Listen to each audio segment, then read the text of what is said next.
फतेहाबाद और कैथल में आपने बड़े नेटवर्क जो ड्रग्स नेटवर्क है उनको तोड़ा है, तो कैसे पॉसिबल हुआ ये चीज़? पहले केस में हमने पकड़ा था अराउंड 275 ग्राम्स ऑफ हेरोइन और सेकंड केस में फ्रैंकली हम एक्सपेक्ट नहीं कर रहे थे 4 kilo heroin. We were expecting maybe 500 grams to 1 kilo of heroin हम पकड़ पाएंगे, लेकिन जब उसको हमने पकड़ा तो उसमें 4 kilo plus Afghan origin heroin हमें मिली।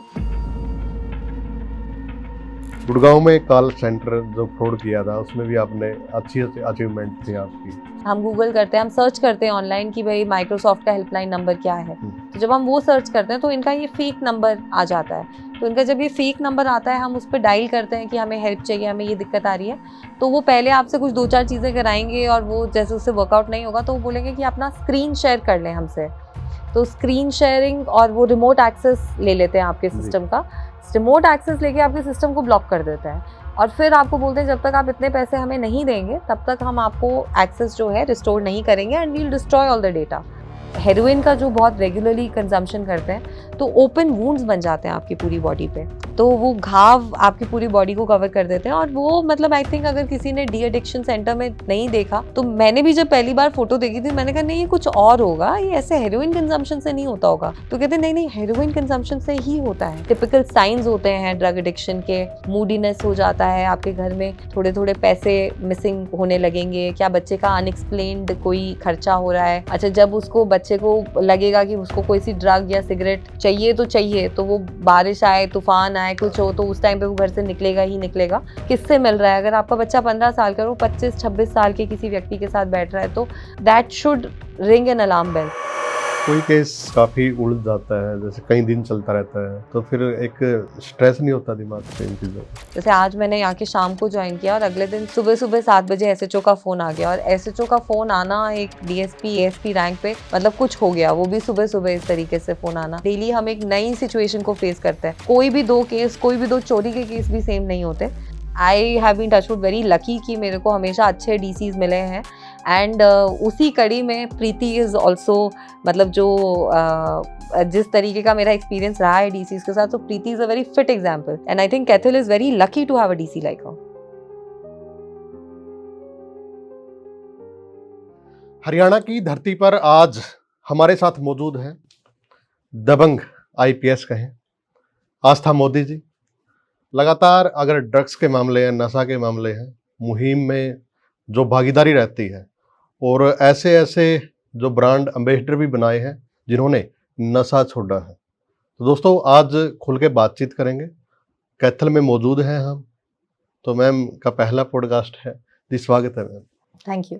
मैम आप जींद से हैं? जी, मैं जींद से बिलोंग करती हूँ। तो गाँव है मैम या फिर से? नहीं, प्रॉपर जींद से ही है। मेरे फादर भी आईपीएस ऑफिसर थे, तो जींद में रहे तो नहीं है लेकिन बिलोंग हम जींद से, प्रॉपर शहर से ही करते हैं। तो शुरू से ही ये था कि पुलिस में ही जाना है, आईपीएस ही बनना है? हाँ जी, शुरू से ही ब्यूरोक्रेसी का था, एक अट्रैक्शन था जी।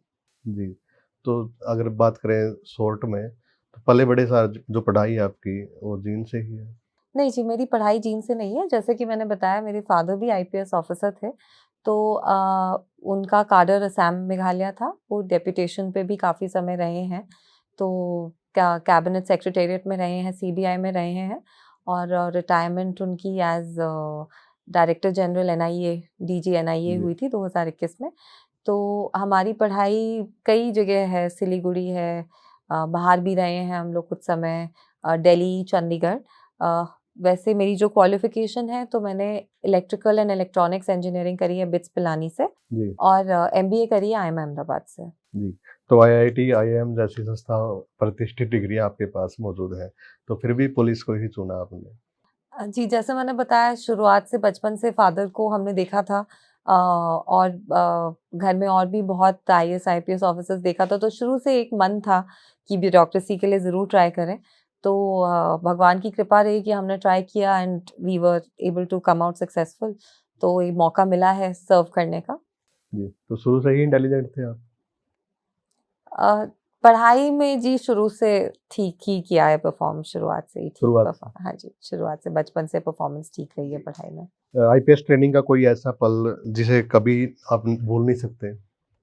जी, आईपीएस की ट्रेनिंग का तो हर पल ऐसा है कि आप उसे भूल ना पाएँ। एनपीए की जो हमारी ट्रेनिंग है, वो बहुत इंटरेस्टिंग है। और मैं ये कहूँगी कि क्योंकि ज़्यादातर जो लोग सिलेक्ट होते हैं वो लाइफ लॉन्ग एक एकेडमिक इंक्लिनेशन रहता है, तो बहुत एक्टिविटीज़ होती हैं, बहुत एक्सपोजर ऐसा होता है एनपीए की ट्रेनिंग में जो हमने पहले कभी किया नहीं होता। जी एंड आप अपने आप को पूरा लिमिट तक पुश करते हैं, स्पेशली जो फिजिकल एक्टिविटीज़ जो वहाँ पे ऑर्गेनाइज होती हैं उसमें, चाहे हमें स्कूबा डाइविंग भी कराई जाती है, फिजिकल जो रिक्वायरमेंट है रनिंग की, एक्सरसाइज की, फिजिकल स्ट्रेंथ की।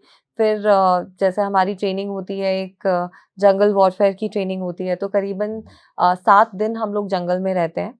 ग्रे हाउंड्स के साथ वो ट्रेनिंग कराई जाती है, तो सारे आईपीएस प्रोबेशनर्स को हम लोग जाते हैं, स्प्लिट करते हैं हमें 2 पार्ट्स में, और उसमें उसी तरीके से ऑपरेशंस कराते हैं जैसे जो एंटी नक्सल जी ऑपरेशंस किए जाते हैं। तो फॉर 7 डेज दैट हैपेंस। और उसमें ऐसे है कि जो आपका सारा सामान है आप खुद कैरी करते हैं, कोई हेल्पर, कोई कुछ नहीं, तो वेपन भी आप कैरी करते हैं, उसी तरीके से वो स्टिमुलेट किया जाता है।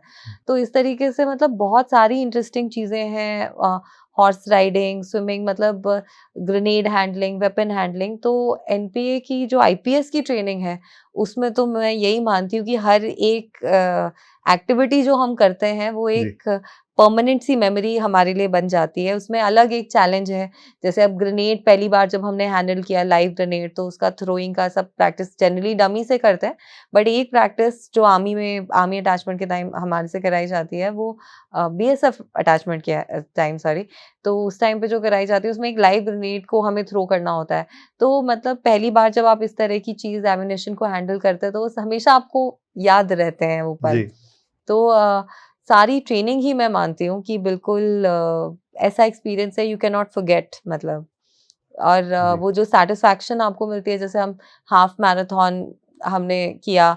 अब मैं तो ऐसी थी कि एनपीए जाने से पहले 100 मीटर भी नहीं भागी थी कभी, हाँ और एनपीए जाने के बाद हाफ मैराथन सक्सेसफुली किया। तो इसीलिए मुझे लगता है कि एनपीए की तो बहुत लाइफ चेंजिंग सी ट्रेनिंग है, and we are very lucky कि हमें वो करने को मिली। जी पहली पोस्टिंग आपकी कहाँ हुई थी मैम? जी, मेरी फर्स्ट पोस्टिंग जो थी, मैं अंडर ट्रेनिंग थी गुड़गांव। ओके गुड़गांव और पंचकूला मैंने अपनी ट्रेनिंग करी है, हम्म और जो रेगुलर पोस्टिंग मेरी पहली थी वो फरीदाबाद में थी। क्या कुछ वहाँ पे सीखने को मिला मैम आपको? थोड़ा सा क्या कुछ कठिनाइयाँ आई, क्या कुछ संघर्ष करना पड़ा?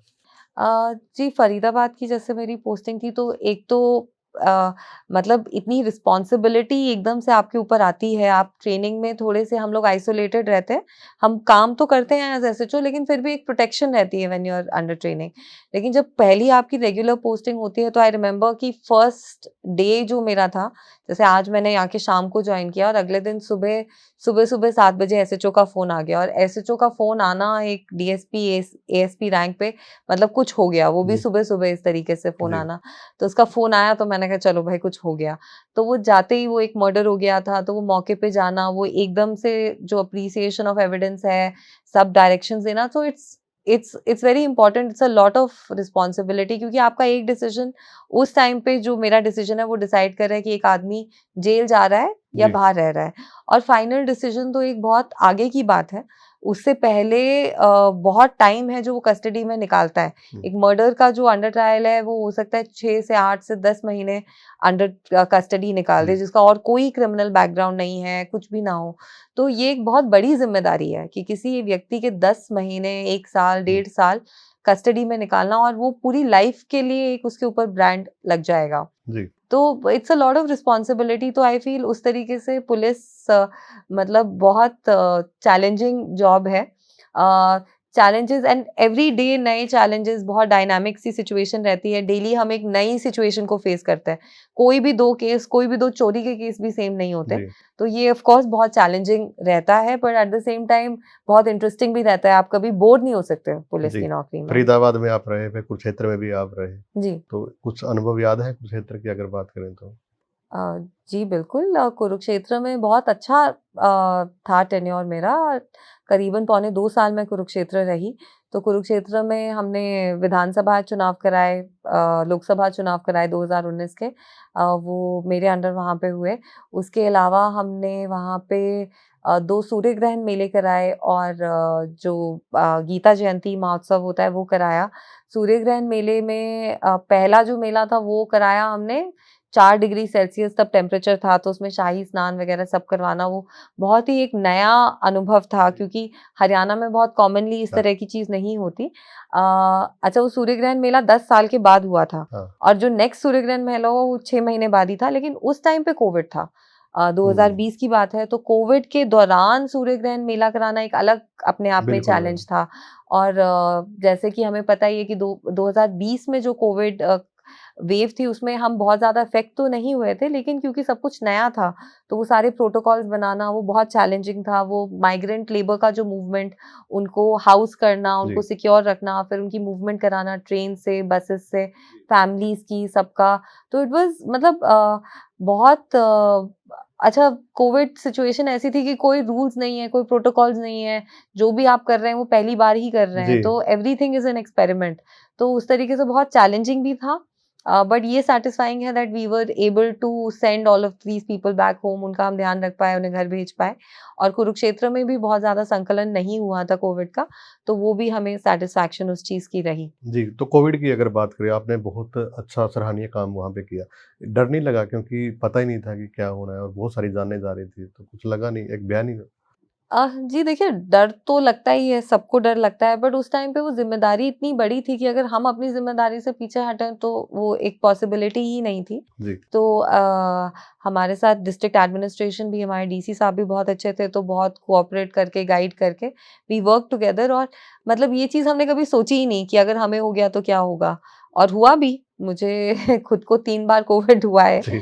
तो मतलब हुआ भी हमें कोविड, लेकिन वो उस टाइम पे ज़िम्मेदारी इतनी बड़ी थी देश के लिए, समाज के लिए, कि ये एक थॉट जी, बिल्कुल। इसकी जगह ही नहीं थी इसकी, इससे उसमें फतेहाबाद फँसने और की। कैथल में आपने बड़े नेटवर्क, जो ड्रग्स नेटवर्क है, उनको तोड़ा है, तो कैसे पॉसिबल हुआ ये चीज़ें? जी, फ़तेहाबाद में जो मेरा टेन्योर था, उसमें हमने काफ़ी ड्रग्स काफ़ी पकड़े, और उसमें जो सबसे एक लैंडमार्क केस जिसको मैं कहूँगी, वो इसी वर्ष का था, जिसमें हमने 4 किलो अफ़गान ओरिजिन की हेरोइन को पकड़ा हमने। जी। और वो मतलब मेरे ख़्याल से जो बिल्कुल टेक्स्ट बुक केस, जैसे हम लोग कहते हैं ट्रेनिंग के टाइम पे कि इस तरीके से करना चाहिए, उस तरीके का वो केस था कि हमने एक कैच किया हेरोइन का, और उसके सोर्स में हमारे पास एक नाम और आया, तो उससे फिर से उससे पकड़ने के लिए हमने फिर से ट्रैप प्ले किया। और जब उसे हमने पकड़ा, तो पहले केस में हमने पकड़ा था अराउंड 275 ग्राम्स ऑफ हेरोइन, और सेकंड केस में फ्रैंकली हम एक्सपेक्ट नहीं कर रहे थे 4 kilo heroin, we were expecting maybe 500 grams to 1 हाँ। किलो ऑफ हेरोइन हम पकड़ पाएँगे। लेकिन जब उसको हमने पकड़ा, तो उसमें 4 kilo plus Afghan origin heroin हमें मिली, जी। और उसकी इन्वेस्टिगेशन भी बहुत मेहनत और बहुत बारीकी से की गई। उसमें हमने सर्चेस कंडक्ट करे, जिसमें हमें जो अफ़गानिस्तान से जो आती है हेरोइन, जो टिपिकल बैग्स जिनमें वो पैक करके भेजे जाते हैं, वो बैग्स भी हमने रिकवर करे। और साथ में हमने जो पूरा जो उनका नेटवर्क था, किस तरीके से वो डिस्ट्रीब्यूट हो रही है, फाइनेंशियल मूवमेंट क्या है, उसके पैसे की हवाला से मूवमेंट हो रही है, तो जो हवाला ऑपरेटर्स थे, उनको, जो इंडिया में प्रेज़ेंट थे, उनको भी गिरफ्तार किया हमने। जी। साथ में जो मेन उसका सप्लायर था, वो फेक पासपोर्ट उसने बॉम्बे से बनाया था, और फेक पासपोर्ट्स और डॉक्यूमेंटेशन के बेसिस पे वो और उसकी फैमिली तीनों बिहार से नेपाल होके निकल के यूएस गए थे। जी। तो हमने वो फेक पासपोर्ट की एफआईआर भी दर्ज कराई बॉम्बे में, और जिस व्यक्ति ने वो फेक पासपोर्ट बनाया था, उसको भी गिरफ्तार कराया वहाँ पे। तो इस तरीके से बहुत ही डिटेल्ड और हर एस्पेक्ट को कवर करती हुई इन्वेस्टिगेशन उसमें हमने करी, और उससे हमारा यही एम था कि जो बैकबोन है उस सप्लाई की, हुँ। उसको हम तोड़ें। And I am very glad कि उसमें सबसे बड़ी अचीवमेंट जो मैं मानती हूँ, वो ये मानती हूँ कि पहली बार वो सप्लायर हरियाणा की तरफ उसने मूव किया था, कि वो तब तक पंजाब में उसके सप्लाई चल रही थी। फर्स्ट टाइम उसने अटेम्प्ट किया कि वो हरियाणा में सप्लाई करे, और उसी में हमने पकड़ लिया, और उसी में इतना बड़ा catch we were able to do. But इसी तरह की इन्वेस्टिगेशन हम हर केस में जी। करने का प्रयास करते हैं। जब भी जैसे अभी यहाँ कैथल में भी हमने उस दिन टैबलेट्स पकड़ी, तो जैसे ही हमने टैबलेट्स पकड़ी, उससे सोर्स पूछा गया कि भाई कहाँ से लेके आए तुम ये ट्रामाडोल की, अल्प्राज़ोलम की टैबलेट्स जो आपसे पकड़ रहे हैं हम हुँ। प्रोहिबिटेड, ये कहाँ से लेके आए? तो जैसे ही उसने जिसका नाम दिया, साइमल्टेनियसली उस पे हमने रेड निकाल दी। जी। तो जब उस पे रेड निकाली, तो वहाँ पे भी हमें कमर्शियल क्वांटिटी का हमने कैच किया। तो जो चेन है, उसमें हम जाने का प्रयास करते हैं, और साथ में प्रॉपर्टी अटैचमेंट। अभी लास्ट वीक हमने जो कमर्शियल क्वांटिटी के सप्लायर्स का नाम था हमारे पास, उन पे हमने रेड्स करी थी।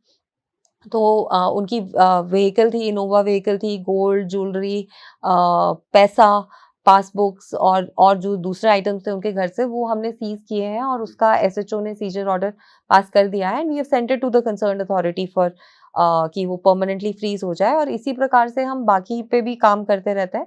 पिट एनडीपीएस में बहुत अच्छा काम कैथल में हुआ है, फतेहाबाद में भी हमने बहुत फतेहाबाद में हाईएस्ट नंबर ऑफ प्रपोजल्स पूरे हरियाणा में हमने फतेहाबाद से भेजे थे। कैथल में आई थिंक सेकंड हाईएस्ट है, जी तो इस पे भी हम काम कर रहे हैं। तो मतलब सारी तरफ से हम प्रयास कर रहे हैं कि जो ड्रग सप्लायर है उसको हम पकड़ें, और साइमल्टेनियसली हम लोग अवेयरनेस की तरफ भी काम कर रहे हैं, क्योंकि देखिए मेरा मानना है कि कमर्शियल क्वांटिटी के हम जोर लगा के भी साल में 25-30 केसेस कर पाते हैं। अगर हम लोग 100 लोगों का भी नशा छुड़वा देते तो हर व्यक्ति कम से कम 3 या 4 कमर्शियल क्वांटिटी की केसेस के बराबर है और पूरा परिवार बच जाता है उससे। हाँ हमारा फाइनल टारगेट सिर्फ नशा पकड़ना नहीं है, नशा मुक्त करना है। तो उसमें इट इज़ वेरी इंपॉर्टेंट कि हम अवेयरनेस साइड पे भी काम करें। तो उसमें भी कैथल में बहुत काम हुआ है और हम कंटिन्यूअसली कर भी रहे हैं। सीएमओ के साथ, प्राइवेट हॉस्पिटल्स के साथ मिलके हम लोग कैंप्स लगा रहे हैं, डोर टू डोर सर्वे कर रहे हैं। डोर टू डोर सर्वे में जो हमारे पास इंफॉर्मेशन आती है जी उसमें ड्रग एडिक्ट्स की आती है, उनका हम ट्रीटमेंट करवाते हैं, और जो ड्रग पेडलर्स की आती है उस पे हम लोग हफ्ते में 1 या 2 दिन चूज करके उन पे रेड्स कराते हैं। हमने उन पे भी जो इस तरीके से रेड्स हुई हैं उसमें भी हमने 2 एफआईआर कराई हैं। तो कंटिन्यूअस प्रोसेस है और हम लोग बहुत मेहनत कर रहे हैं कि इस ड्रग एडिक्शन से, ड्रग्स की प्रॉब्लम से हम जितना समाज को निकाल पाए हम निकालें। जी। तो फिर प्रेशर भी आता है मैम इन चीज़ों को रोकने के लिए, जैसे आप लोग रेड करते हो तो कहीं ना कहीं पॉलिटिकल प्रेशर भी ऐसा होता है या फिर ऐसे मामलों में नहीं होता? जी मेरे पास तो नहीं आता। ड्रग्स के मैटर में मेरे पास तो कभी कोई अप्रोच नहीं आई है, और जी आई थिंक सबको पता है कि हम मानेंगे भी नहीं। ड्रग्स हाँ के मैटर में नॉन नेगोशिएबल है, कोई ना लोअर लेवल पुलिस ना हायर लेवल कोई हम्म, मानेगा भी नहीं। जी मेरे पास पर्सनली कभी इस तरह की रिक्वेस्ट नहीं जी आई है कि ड्रग्स में इसको पकड़ा, हाँ। इसे छोड़ दें। I have never experience. परिवार के परिवार उजड़ जाते हैं जी, नशा की जो लत लग जाती है, आप लोग उनको सुधारते भी हैं, फिर उनको ब्रांड एम्बेसडर भी बनाया जाता है, कुछ ऐसा भी हुआ है? जी, बिल्कुल। जो देखिए, जो नशे की लत को छोड़ना एक बहुत ही डिफ़िकल्ट हाँ कार्य है, इट इज़ नॉट ईज़ी। तो अगर कोई व्यक्ति है जो किसी भी वजह से नशे में पड़ गया था and he is able to kick that habit, तो इसमें बहुत फ़िनोमिनल विल पावर चाहिए। मतलब एडिक्शन तो चाय की भी हो सकती है। चाय के कप ही 6 से 4 करना या 6 से 3 करना, हाँ आप पूछें जिसको आदत है तो कितना मुश्किल काम है। बिल्कुल जी तो ड्रग्स की आदत छोड़ना तो मतलब बहुत बहुत ही डिफिकल्ट चीज़ है। जी तो कोई भी जो इसकी हैबिट को छोड़ता है, उतनी विल पावर दिखाता है, उतना डेडिकेशन दिखाता है खुद को बचाने का, तो उसको हम ज़रूर अपने ब्रांड एम्बेसडर बनाते हैं। उनको हम लेके जाते हैं, वो इंस्पायर और मोटिवेट भी करते हैं जी लोगों को कि वो नशे से दूर रहें, और नशे का सेवन करते हैं तो उसको छोड़ दें। जी। कोई केस काफ़ी उलझ जाता है, जैसे कई दिन चलता रहता है, तो फिर एक स्ट्रेस नहीं होता दिमाग पे इन चीज़ों का? जी, ये तो जॉब का पार्ट एंड पार्सल है। कोई इंसिडेंट हो जाता है तो मतलब हमें तो, पुलिस को तो स्ट्रेस उस चीज़ का होता ही है। हमें हाँ लगता है कि उसको जल्दी हम सॉल्व करें और इस तरह का इंसिडेंट फिर से ना हो। तो प्रिवेंशन, डिटेक्शन दोनों चीज़ का स्ट्रेस तो रहता ही है, बट आई थिंक हैबिट बन जाती है। This becomes part of our daily life. जी। मलेशिया से हरियाणा के युवक को छुड़ाने का एक ऑपरेशन था, वो कैसे हुआ या संभव हुआ? जी। ये मेरे पिछले टेन्योर की बात हाँ है, जो मलेशिया से हम उस युवक को लेके आए थे। संजीव आई थिंक उसका नाम था लड़के का, बच्चे का। तो उसको प्रॉमिस किया गया था कि उसको ऑस्ट्रेलिया लेके जाएँगे एंड यहाँ से उसको लेजिटिमेट वीज़ा, टूरिस्ट वीज़ा पे बैंकॉक लेके गए हम्म, फ्लाइट से। बैंकॉक से उससे मलेशिया लेके गए बाय बस, उसको लेके गए मलेशिया। हाँ जब उसको मलेशिया ले गए, वहाँ पे उसको बंधक बना लिया गया, और इनफैक्ट उससे पहले उनको फैमिली को बोला गया था कि कोई भी पैसा आपको देने की ज़रूरत नहीं है। जी सिर्फ जो खर्चा है, जैसे टिकट का खर्चा है, वीज़ा का खर्चा है, कोई डॉक्यूमेंट बन रहा है उसका खर्चा है, वो दें, और बाकी कोई चीज़ आपको देने की आवश्यकता नहीं है। जब आप ऑस्ट्रेलिया पहुँच जाएँगे तो देना पैसे। उससे फैमिली को थोड़ा कॉन्फिडेंस आ गया कि ये जेन्युइन लोग हैं। जी लेकिन जब उसको एक बार मलेशिया ले गए तो उसको, ही वाज़ किडनैप्ड एंड उसको रखा गया। उसको काफ़ी उसकी पिटाई वगैरह भी करी गई, और फैमिली से डिमांड किया गया कि आप $1500 उनसे डिमांड किए गए, और बोला कि पर डे जितना आप लेट करेंगे तो उतने हम $1500 और मांगेंगे। बढ़ाते रहेंगे। बच्चा ऑब्वियसली, क्योंकि फॉरेन कंट्री में था, बहुत घबराए हुए थे, तो हमारे पास आए थे ये लोग। तो उस टाइम पे हमने and I still remember, Friday evening था, तो यहाँ पे हम लोग बात कर रहे थे एम्बेसी में, तो यहाँ पे मलेशियन हाई कमीशन में कोई अवेलेबल नहीं था दिल्ली में। जी। फिर हमने इंडियन हाई कमीशन इन कुआलालंपुर, वहाँ पे एक कांटेक्ट, मैंने अपने पर्सनल नेटवर्क के थ्रू एक कांटेक्ट ढूंढा, उनसे हमने बात करी। तो उन्होंने एक मलेशियन पुलिस में जो लियाजा थी उसका कांटेक्ट हमें दिया। फिर उससे मैंने बात करी तो शी टोल्ड मी कि जी आपको, एंड अच्छा मलेशिया क्योंकि हमसे 2.5 घंटे टाइम में आ गए, तो वहाँ पे तो बहुत लेट टाइम हो गया था।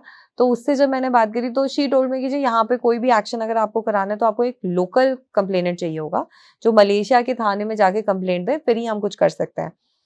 तो फिर हमने, फैमिली ने भी प्रयास किया, हमने भी प्रयास किया, तो हमने एक व्यक्ति ढूंढा जो यहाँ से मलेशिया गया हुआ था, मलेशिया में रहता था। उनको हमने थाने में भेजा। अच्छा, मलेशिया भी because it was under the British rule, तो वहाँ पे भी जो पुलिस का सेटअप है सेम ही है, वही एसएचओ है, वही पुलिस स्टेशन है, वही एफआईआर है, तो it is a very similar setup, तो हमारे लिए भी थोड़ा सा समझना आसान हो गया। फिर वहां पे वो जो कंप्लेनेंट था, एंड भगवान की वो थी, कृपा थी कि वहां पे उसे जो पुलिस ऑफिसर ऑन ड्यूटी मिला वो भी एक सरदार जी थे, इंडियन ओरिजिन के थे, तो वो कम्युनिकेशन उससे इजीली हो पाया। तो उन्होंने सारी बात समझी, जो मलेशियन पुलिस ऑफिसर थे, हमने वहाँ एफआईआर दर्ज कराई। फिर जो सारी इन्फॉर्मेशन हमारे पास उस लड़के से आ रही थी उनके साथ शेयर करी। उन्होंने अपनी लोकल टीम से रेड करा के उस बच्चे को रिकवर, रेस्क्यू किया। एंड उसको जो इंडियन हाई कमीशन थी उन्होंने भी हमें रिक्वेस्ट करी, फिर हमने फैमिली से रिक्वेस्ट किया कि अभी आप जल्दबाजी मत करना उस लड़के को बुलाने के लिए, जी।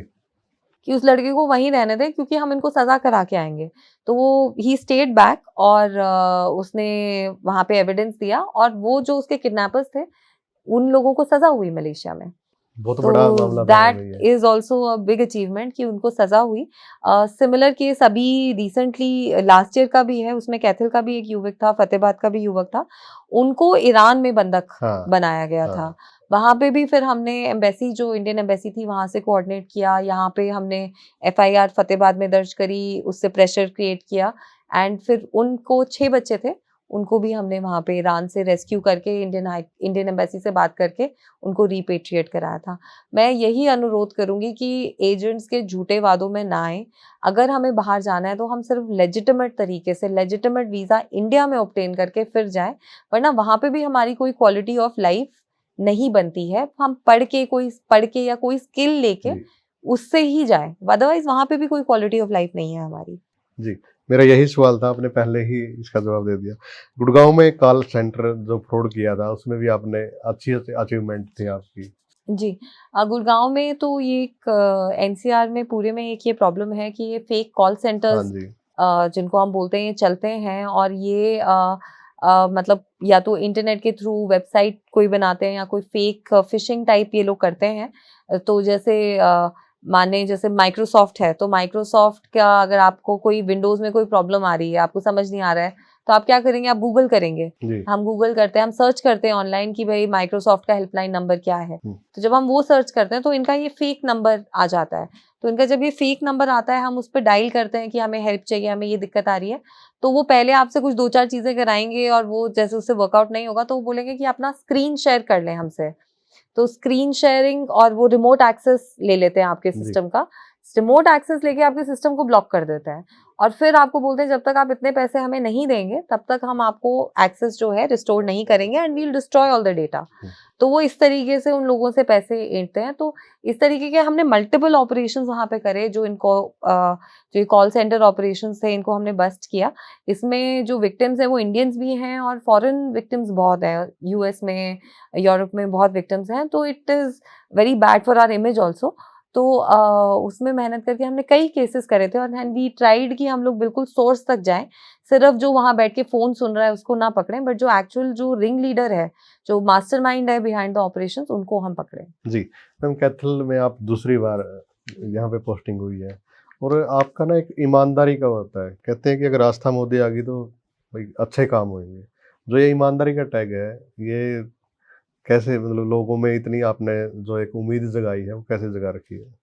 जी, ईमानदारी का टैग तो ईमानदारी से ही लगा है। हाँ। बहुत आई थिंक कि बहुत हम लकी हैं कि हमारी जो परवरिश हुई, हमने अपने फादर को देखा, सब घर में सबको देखा, तो एंड जैसे हमारे फादर हैं तो उनकी जो कंपनी है वो भी वैसी ही है, तो वो खुद बहुत ईमानदार हैं, तो उनकी कंपनी भी वैसे ही लोगों से, दोस्ती भी वैसे ही लोगों से होती है। तो हमने बचपन से जो ऑफिसर्स देखे हैं, हमने बिल्कुल ईमानदार और क्लीन और मेहनती, जी सिंसियर, हमने हमारा एक्सपोजर ही उन लोगों के साथ हुआ है।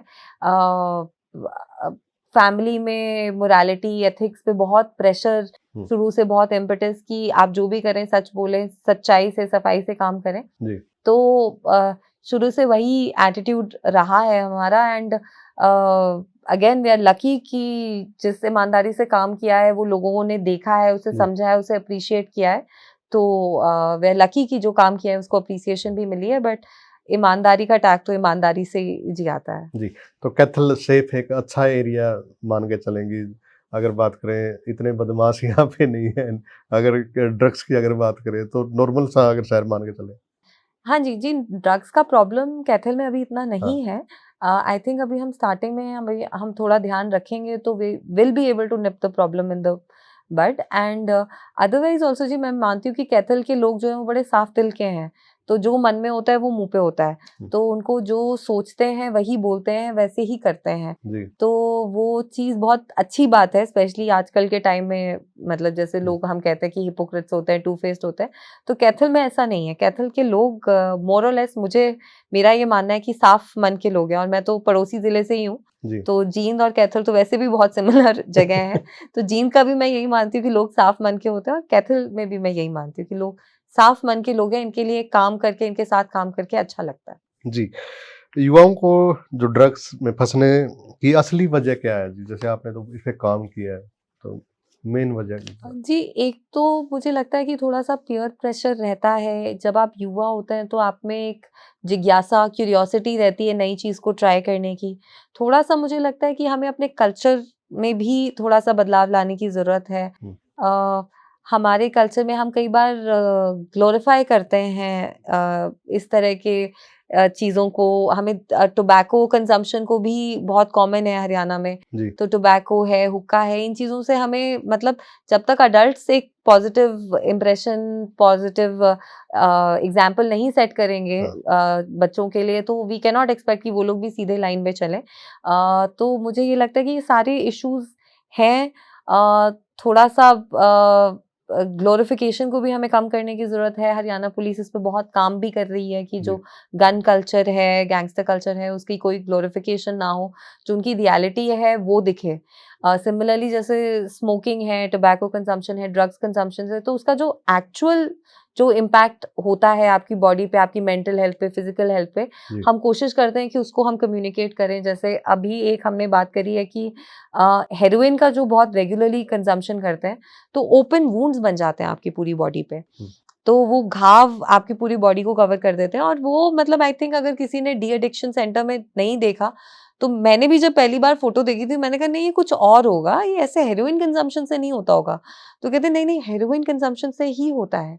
तो हमारा प्रयास है कि जो युवा हैं वो रियल पिक्चर जो है, जो एक्चुअल इम्पैक्ट आपके फिजिकल वेलबींग पे, मेंटल वेलबींग पे कंजम्पशन करता है, उसको भी हम कोशिश कर रहे हैं कि वो एक्सपोज हो। क्योंकि उनके सामने एक बहुत ही मिसलीडिंग सी फोटो इमेज रखी जाती है ड्रग्स की, टोबैको की, ड्रिंकिंग की। हुँ, तो आई थिंक वो सारी चीज़ों की ज़रूरत है। कुछ लैक ऑफ अवेयरनेस भी है, जिस पे हम लोग बहुत प्रयास कर रहे हैं कि अवेयरनेस हो लोगों में। पेरेंट्स को भी हम लोग बहुत मोटिवेट कर रहे हैं, फैमिलीज़ को भी, कि वो अपने जो बच्चे हैं, स्पेशली जो जी, ससेप्टेबल वल्नरेबल एज ग्रुप है आपका 14 से लेके 18-20 साल तक का, उन पे क्लोज़ वो नज़र रखें कि वो किसके साथ क्या कंपनी है उनकी, क्या उनकी हैबिट्स हैं। जी, टिपिकल साइंस होते हैं ड्रग एडिक्शन के। मूडीनेस हो जाता है आपके घर में, थोड़े-थोड़े पैसे मिसिंग होने लगेंगे, क्या बच्चे का अनएक्सप्लेन्ड कोई खर्चा हो रहा है। अच्छा, जब उसको, बच्चे को लगेगा कि उसको कोई सी ड्रग या सिगरेट चाहिए तो चाहिए, तो वो बारिश आए, तूफान आए, हाँ, कुछ हो, तो उस टाइम पे वो घर से निकलेगा ही निकलेगा। तो इन सब चीज़ों को, इन सब साइंस का हमें ध्यान रखना चाहिए। बच्चे किससे मिल रहा है, अगर आपका बच्चा 15 साल का है, वो 25-26 साल के किसी व्यक्ति के साथ बैठ रहा है, तो that should ring an alarm bell. तो इन सब चीज़ों का हम लोग कह रहे हैं उन्हें ध्यान रखने का, मोटिवेट कर रहे हैं, अवेयर भी कर रहे हैं। जी, तो hopefully over time we will be able to achieve positive जी। रिजल्ट्स। एक अच्छे पुलिस अफ़सर की 3 अच्छी क्वालिटियाँ बताएँ जी मुझे? जी, पुलिस ऑफिसर की सबसे इम्पोर्टेंट क्वालिटी आई थिंक जो है वो है एम्पैथी। क्योंकि हमारे पास पुलिस के पास जो व्यक्ति आता है वो हमेशा परेशान व्यक्ति आता है। जी। कोई खुशी-खुशी पुलिस के पास नहीं आता। तो चाहे उसके साथ कोई छोटा हादसा, कोई पॉकेट मार ली, ₹1000 चोरी हो गए, ₹2000 चोरी हो गए, कोई छोटा इंसिडेंट हुआ हो या फिर कोई बहुत बड़ा जैसे कि मर्डर हो हाँ। गया हो। जो विक्टिम है उसके लिए हमेशा उसकी प्रॉब्लम जो है वो बड़ी ही होती है। वो हमें छोटी लग सकती है, उसको बड़ी ही लगती है। तो सबसे इम्पोर्टेंट है एक पुलिस ऑफिसर में कि एम्पैथी हो, कि वो दूसरे की दुःख और परेशानी को समझ सके। क्योंकि अगर हम उसको ही नहीं समझ पाएँगे then we will never be able to get him justice. हुँ। सेकंड जो इम्पोर्टेंट मुझे लगती है वो लगती है ऑनेस्टी और सिंसियरिटी, कि ऑनेस्टली सिंसियरली अपना काम करें, क्योंकि बहुत सारी चीज़ें जो हमारे हाथ में जी। नहीं है।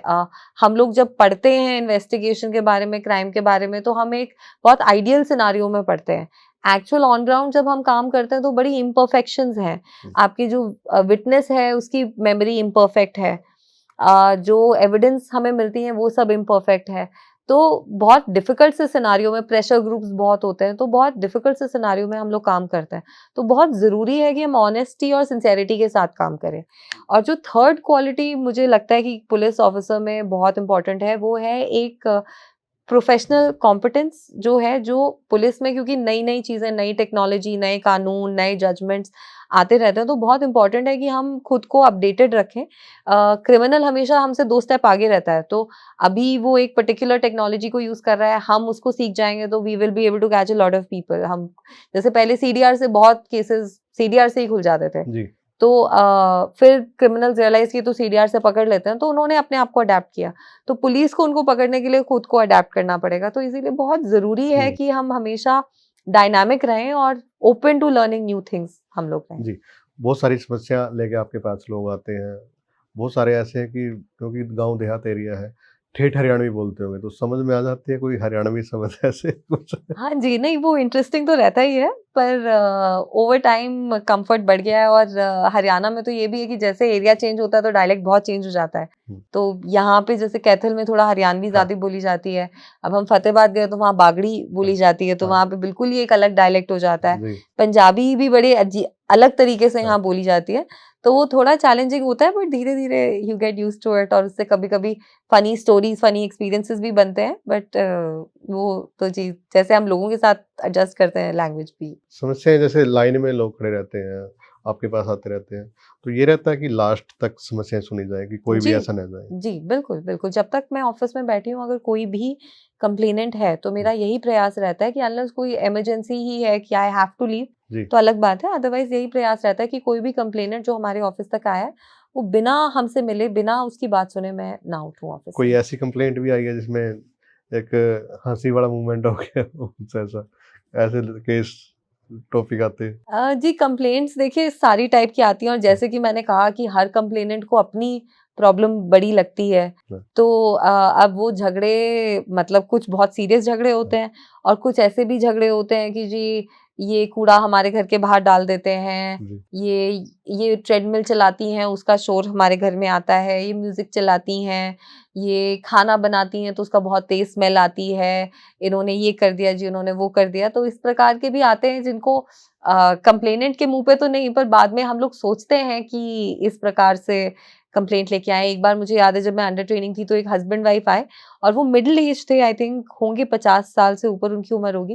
जी। एंड उनका झगड़ा इस बात पे था कि हस्बैंड कहता है कि जी ये मेरे को खाना ठीक से नहीं खिलाती, इसने मुझे दही नहीं दी खाने के साथ। तो इस बात पे वो थाने तक पहुँच गए। तो जी। मैं मतलब तब तो बिल्कुल नए-नए आए थे, तो मैंने कहा जी इस कंप्लेंट के साथ आप पुलिस स्टेशन में कैसे आ सकते हैं? जी। मतलब पुलिस स्टेशन में ये बात आके बोलना कि जी मेरी वाइफ ने मुझे दही नहीं दी, इस बात पे झगड़ा इतना बढ़ा के कि आप थाने में पहुँच गए। तो इस तरीके से आते हैं। जी। रैपिड फायर सवाल है मैम, थोड़े जी। मज़ाकिया टाइप में है ये। आईआईटी या यूपीएससी कौन सबसे कठिन लगा आपको? जी, दोनों के अपने चैलेंजेस हैं, अपनी तैयारी है, and I think fair comparison नहीं है, ओके। क्योंकि जो इंजीनियरिंग की जो तैयारी होती है वो थोड़ी स्ट्रक्चर्ड भी होती है, और एक एप्टीट्यूड भी उसके लिए हो सकता है। यूपीएससी की बहुत ही वाइड एक तैयारी है, और उससे आपकी पर्सनैलिटी भी बहुत उभरती है। दोनों अपने तरीके से टफ हैं। आप इंजीनियरिंग की तैयारी करते हैं, आप 16-17 साल के बच्चे होते हैं, जी तो उसकी वजह से उस तरह का स्ट्रेस हैंडल करना, वो तैयारी करना, उसमें अलग चैलेंजेस है। यूपीएससी में अलग चैलेंजेस है। जी। हरियाणा का पसंदीदा खाना? हरियाणा का पसंदीदा खाना, जी मैं तो फेवरेट खाना मेरा राजमा चावल है। मैं तो राजमा चावल शौक से खाती हूँ। जी अगर आईपीएस नहीं होते तो क्या होते? आईपीएस नहीं होती तो जी कॉर्पोरेट में काम कर रही होती मैं। एमबीए, अपनी एमबीए पे हम काम कर रहे होते हैं। जी क्या कुछ आप युवाओं को संदेश देना चाहोगे? जी मैं युवाओं को यही संदेश देना चाहूँगी कि ये जो इंडिया की जो स्ट्रेंथ है वो हमारी डेमोग्राफिक डिविडेंड हम बोलते हैं कि हमारी सबसे यंग पॉपुलेशन है पूरे वर्ल्ड में। तो युवाओं की ये ज़िम्मेदारी है कि जो हमारी स्ट्रेंथ है उसको हमारी वीकनेस ना बनाएँ। जी वो ये जो उनको पास अपॉर्च्युनिटी है अभी, यूथ जो है हम उसको रिस्पेक्ट नहीं करते। जब हम खुद युवा होते हैं, खुद स्कूल में होते हैं, कॉलेज में होते हैं, तो वी डोंट रियलाइज़ कि ये कितना प्रेशियस अमूल्य टाइम है। तो इसको यूज़ करें खुद को खुद की डेवलपमेंट के लिए, खुद के कैरेक्टर डेवलपमेंट के लिए, खुद को इम्प्रूव करने के लिए एंड मतलब to become an asset for the society, for the country and साथ में मतलब जो मोरालिटी और एथिक्स हैं उसका हाथ कभी ना छोड़ें। जी मतलब खुद को कैरेक्टर डेवलपमेंट में बहुत इंपॉर्टेंट है कि आप उस पे भी फोकस रखें। तो हमारे देश के लिए, समाज की बेहतर ताकि हो, खुद का परिवार भी उन पे प्राइड ले, तो इसी प्रकार का पर्सन बनने का वो हमेशा प्रयास करें। एक लास्ट सवाल और रह गया जी मैम, जैसे आप पुलिस कप्तान हैं और डीसी मैडम प्रीति भी हैं, तो कॉम्बिनेशन कैसा रहता है? और हर कैथल का सौभाग्य है कि दोनों जो जिलों की कमान है वो महिलाओं के हाथ में है। जी, डीसी मैडम जो हैं आई थिंक बहुत ही डायनामिक और रिफ्रेशिंग पर्सनैलिटी है उनकी। जी बहुत मेहनत करती हैं। मतलब मैं कई बार उनको बोलती हूँ कि वो पूरा दिन बिज़ी रहती हैं, हर चीज़ में इतना ध्यान देती हैं, डिटेल ओरिएंटेड हैं, थरो हैं। उनके साथ मीटिंग्स जब वो लेती हैं तो उनके साथ मीटिंग अटेंड करके बड़ा मज़ा आता है बिकॉज़ जी she is very, very prepared and वो सोच के भी आती हैं एंड डिटेल में डिस्कस करती हैं।